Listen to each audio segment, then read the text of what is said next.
Welcome to Ancient Deities Dossier, where the gods are never dead, only forgotten.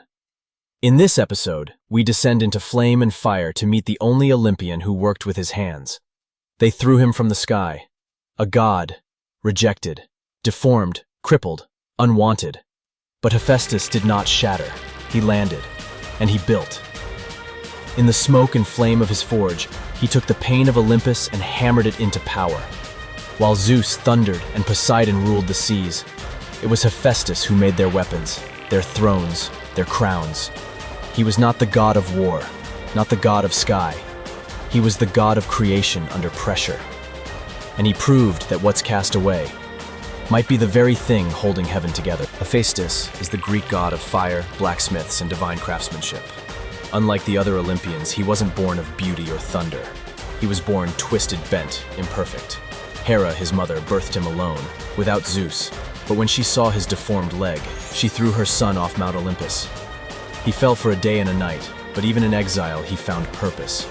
Raised beneath the sea by Thetis and Eurynome, he built his first forge beneath the ocean floor. And from that isolation, he learned to shape the world. Hephaestus wasn't just a blacksmith, he was the creator of God's power. The thunderbolt of Zeus? His. The breastplate of Ares? His. The armor of Achilles, forged by Hephaestus with wrath, love, and skill. He built automatons, living statues of bronze. He crafted golden tripods that moved on their own. His forge was not just fire and steel, it was the future burning in myth. Even the chains that bound Prometheus came from Hephaestus's hands. He was the god other gods turned to when their words and powers failed, because he made what they could only imagine. As a gift, or maybe a punishment, Zeus gave Hephaestus a wife, Aphrodite, the goddess of love, the god of fire. They were opposites in every way. But Aphrodite didn't love him. She loved Ares, the god of war. When Hephaestus discovered their betrayal, he crafted an unbreakable net, invisible to the eye, impossible to escape. He caught them in the act, naked, tangled, humiliated, and dragged them before Olympus. It wasn't vengeance. It was justice. Hephaestus didn't strike with fists. He struck with tools. And the gods never laughed at him again. Hephaestus is more than a myth. He is a symbol of what is made in pain, of how fire does not destroy, it refines.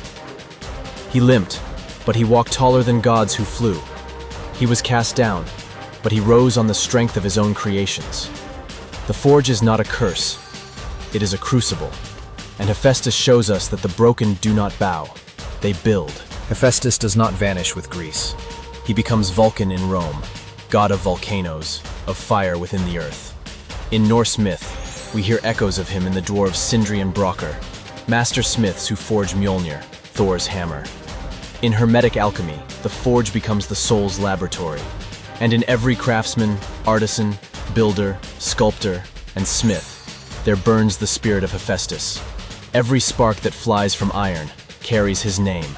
Hephaestus was not made to rule. He was made to rise. He found strength in the fire, grace in the blow of the hammer, beauty in the burn. He is the god of resilience, of creation through pain. In a world that worships perfection, he is the god of the flawed. And if you've ever been rejected, scarred, or broken, you already carry his fire. He is Hephaestus, and he never stopped building. If you enjoyed this journey of the fire, don't keep it to yourself. Like, share, and subscribe to Ancient Deities Dossier. If the flames of Hephaestus burn in your soul, follow Ancient Deities Dossier across TikTok, Facebook, and now Instagram. And if you're able to support our forge on Patreon, link is below. Even the gods fall, but Hephaestus reminds us, falling is not the end, it is the forge. It is the beginning, it is the resurrections of our individual power. Remember, those who walk in the light will always be challenged by the dark. This is Ancient Deities Dossier signing off, and as always, seekers of the arcane, stay curious, stay mythical.